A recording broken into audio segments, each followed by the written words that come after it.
Hello guys, welcome back to my channel. నేను మీ review Tarak. ఈ వీడియోలో మనం మాట్లాడకపోయేది పెద్ద సినిమా రివ్యూ. దానికన్నా ముందు ఒక చిన్న స్పెషల్ అప్డేట్. ఈ సినిమా కోసం చాలా మంది బాగుంది అని కొందరు, బాగలేదని కొందరు. బాగుంది బాగలేదని దానికన్నా ముందు సినిమా మనం చూసిన తర్వాతనే మాట్లాడుకోవాలి. రివ్యూస్ అయితే చాలా కామన్గా వస్తాయి, నెగిటివ్ వస్తాయి, పాజిటివ్ వస్తాయి. మరి రివ్యూస్ వల్ల సినిమా నడుస్తుందా అంటే ఖచ్చితంగా కాదు. సినిమాలో దమ్ముంటే ఏ సినిమా అయినా నడుస్తుంది. సో మరి ఎందుకు లేట్, ఈ వీడియోలో మనం మాట్లాడుకుందాం పెద్ద cinema review. Let start the video. Hello guys, నా పేరు తారక్. అందరు ఎలా ఉన్నారు, బాగున్నారా? సో ఫస్ట్ ఆఫ్ ఆల్ ఈ సినిమా ప్లస్ పాయింట్స్ కోసం ఈ సినిమా ఒక ప్లాట్ ఏంటో మనం క్లియర్ గా తెలుసుకుందాం. First of all Ram Charan ఏంటి, ఏం చేస్తాడు, రామ్ చరణ్ ఏం చేశాడు ఈ సినిమాలో అనేది ఒక ప్లాట్ కోసం మనం మాట్లాడుకుందాం.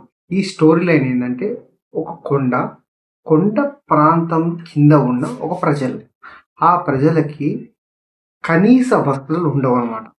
బస్ ఫెసిలిటీ కానీ, స్కూల్ కానీ, హాస్పిటల్స్ కానీ, పోలీస్ స్టేషన్స్ కానీ ఇలాంటి ఏవి ఫెసిలిటీస్ ఉండవు.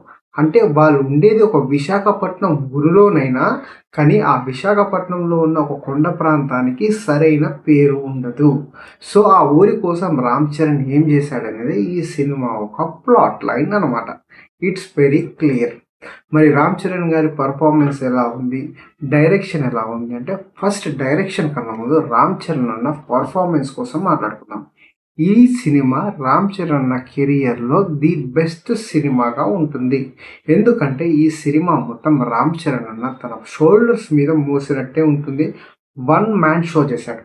3 వేరియేషన్లు ఒకే సినిమాలో చూపించడం నాట్ ఏ జోక్. 3 వేరియేషన్లు రామ్ చరణ్ అన్నని మీరు ఖచ్చితంగా ఈ సినిమాలో చూస్తారు. సో ఇది రామ్ చరణ్ అన్న ప్లస్ పాయింట్ ఈ సినిమాకి. మరి హీరోయిన్తో ఏమైనా సినిమాకి వర్కౌట్ అయిందా, హీరోయిన్ వల్ల సినిమా ఏదైనా టర్నింగ్ పాయింట్ ఉందా అంటే, హీరోయిన్ ఈ సినిమాలో ఉన్నా ఒకటే, లేకున్నా ఒకటే. ఖచ్చితంగా చెప్పింది నిజమే. ఈ సినిమాలో హీరోయిన్కి పెద్ద పాత్ర అయితే లేదు. ఈ హీరోయిన్ వల్ల హీరోకి ఏమైనా ప్లస్ పాయింట్ ఉందా, ఈ హీరోయిన్ వల్ల హీరోకి సినిమాలో ఒక టర్నింగ్ పాయింట్ ఏదన్నా ఉందా అంటే ఖచ్చితంగా ఈ సినిమాలో హీరోకి హీరోయిన్కి సంబంధమే ఉండదు. సో హీరోయిన్ లేకున్నా ఈ సినిమాలో బాగానే ఉంటుంది. ఇక నెక్స్ట్ వచ్చేసి ఏఆర్ రెహమాన్ గారి కోసం మనం మాట్లాడుకోవాలంటే, స్పోర్ట్స్ సినిమాలో ఏఆర్ రెహమాన్ గారు కొట్టే బీజిఎం అయితే బాగుంటుంది. ఎందుకంటే మీరు విజిల్ సినిమా చూసుకున్నా, బిగిల్ చూసుకున్నా, అది కూడా ఒక స్పోర్ట్స్కి సంబంధించింది. దాంతోపాటు చెక్తే ఇండియా సినిమా చూశారు కదా, అది కూడా ఏఆర్ రెహమాన్. సో ఈ సినిమా స్పోర్ట్స్కి సంబంధించింది కాబట్టి డైరెక్టర్ వచ్చి ఏఆర్ రెహమాన్ గారిని తీసుకోవడం జరిగింది. మరి ఏఆర్ రెహమాన్ గారి పనితనం ఈ సినిమాలో ఉందా లేదంటే ఖచ్చితంగా ఈ సినిమాలో ఏఆర్ రెహమాన్ గారు కొన్ని చోట్ల మీకు వావ్ వావ్ వావ్ వావ్ అనే మూమెంట్లు మట్టుకే కనబడతాయి. మిగతా దగ్గర సినిమా స్టోరీ లైన్ ఒక నడుస్తుంటుంది, బ్యాక్గ్రౌండ్ మ్యూజిక్ అబ్సల్యూట్లీ ఫ్లాప్ అయిపోయింది అని చెప్పవచ్చు. సో ఇదనమాట ఏఆర్ రెహమాన్. మరి పాటలు ఎలా ఉన్నాయి, పాటలు సినిమాకి రిలీజ్ ముందు Chikiri Chikiri block buster hit అయింది. దాంతోపాటు మస్సా మస్సా అనేది హిట్ అయింది. మరి ఈ సినిమాలో ఈ సాంగ్స్ ఎక్కడ సిచ్యువేషన్ తగ్గట్టు ఉన్నాయా లేకపోతే అక్కడక్కడ వచ్చాయంటే, ఖచ్చితంగా సినిమా స్టార్ట్ అయిన 10 to 15 మినిట్స్కి ఫస్ట్ సాంగ్ ఉంటుంది. ఆ ఫస్ట్ సాంగ్ ఈ సినిమాలో సిచ్యువేషన్కి తగ్గ సాంగ్ అని మనకి క్లియర్ అర్థమైపోతుంది. ఇక దాని తర్వాత నెక్స్ట్ వచ్చిన చికిరి చికిరి సాంగ్ బయట హిట్ అయింది.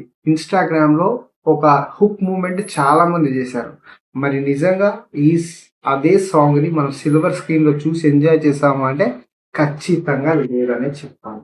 ఎందుకంటే ఆ సాంగ్ వచ్చిన సిచ్యువేషన్ కానీ, ఆ సాంగ్ ఎందుకు వచ్చింది అనేది కూడా ప్రేక్షకులకి అంతగా అంటలేదు. దాంతోపాటు మళ్ళీ ఇంటర్వెల్ తర్వాత వచ్చిన ఏదైతే సాంగ్ ఉంటుందో శృతి హాసన్ని పెట్టి సాంగ్ ఎందుకు వచ్చింది అక్కడ డిస్టర్బెన్స్ లెక్క అనిపిస్తారు. ఇది అనమాట బేసిక్లీ సాంగ్స్ సినిమాలో మైనస్గా మారాయి. లాస్ట్లో క్లైమాక్స్లో వచ్చే రెజ్లింగ్ ఫైట్ దగ్గర మటుకు సినిమాకి కొద్దిగా ప్రాణం పోసిండనే చెప్పుకోవాలనిపిస్తుంది. ఇది అనమాట ఏఆర్ రెహమాన్ గారి పనితనం. కెమెరామెన్ గారు రత్నవేలు గారు ఎలా చేశారంటే, కెమెరా మ్యాన్ రత్నవేలు గారు ఈ సినిమాలో రామ్ చరణ్ అన్నని ఎంత బ్యూటీగా చూపించాలనుకున్నాడంటే అంత బ్యూటిఫుల్గా చూపించాడు. సూపర్‌గా మీరు లవ్ అయిపోతారు 'రామ్ చరణ్' అన్న లుక్స్ గాని, అతని యొక్క పోస్టర్స్ గాని. సో, డీఓపీ వర్క్ అయితే very super, very super, very super. ఇక నెక్స్ట్ వచ్చేసి ప్రొడక్షన్ వాల్యూస్ కోసం మనం మాట్లాడుకుందాం. సినిమాకి 'మైత్రి' మూవీస్ వెరీ షార్ట్ టైమ్‌లో వాళ్ళు చాలా బిగ్గెస్ట్ సక్సెస్ కొట్టారు ఇన్ తెలుగు, టాలీవుడ్ ఇండస్ట్రీలో. సో, ఈ సినిమాలో మరి బడ్జెట్ 300 కోట్స్ దాకా పెట్టిరని చెప్పారు. మరి ఆ 300 కోట్స్ సినిమాలో మనం 70 ఎంఎంలో చూస్తుంటే కనిపిస్తుందంటే ఖచ్చితంగా కనిపించదు. యెస్. మీరు వింటుంది అబ్సల్యూట్‌లీ రైట్. ఏందంటే ఈ సినిమాలో మీరు పెడుతున్న 150 టికెట్ అయినా, 250 అయినా, రూ. 600 టికెట్ అయినా ఈ సినిమాలో మీకు ఆ విజువల్ వండర్ అనేది కనిపించదు. ఎందుకంటే సినిమాలో వెరీ పూర్ వీఎఫ్ఎక్స్. ప్రాపర్‌గా చాలా తెల్వని వాళ్ళకు మట్టుకే అది సింపుల్ సినిమాలాగా అనిపిస్తుంది. కానీ చాలా వీఎఫ్ఎక్స్ మార్ఫింగ్ చేయడం గూడా కరెక్ట్‌గా లేకపోయింది. ఎందుకంటే ఈ సినిమా మొత్తం 70% ఆఫ్ ది సినిమా సెట్స్‌లోనే సినిమా తీశారు. బ్యాక్‌గ్రౌండ్‌లో 'రామ్ చరణ్' అన్న కూర్చున్న పోస్టర్‌లలో మీకు క్లియర్‌గా అనిపిస్తుంది. ఎనక మొత్తం బ్లర్ చేసి లైటింగ్ పెట్టి సినిమా తీసినట్టు అనిపిస్తుంది. ఎక్కడ మీకు ఒక విజిబుల్‌గా ఒక గ్రాండియర్‌గా అయితే సినిమా అయితే కనిపించదు గైస్. ఇది అబ్సల్యూట్‌లీ రైట్. ఒప్పుకోవాల్సిందే అందరూ ఖచ్చితంగా. సో, ఇది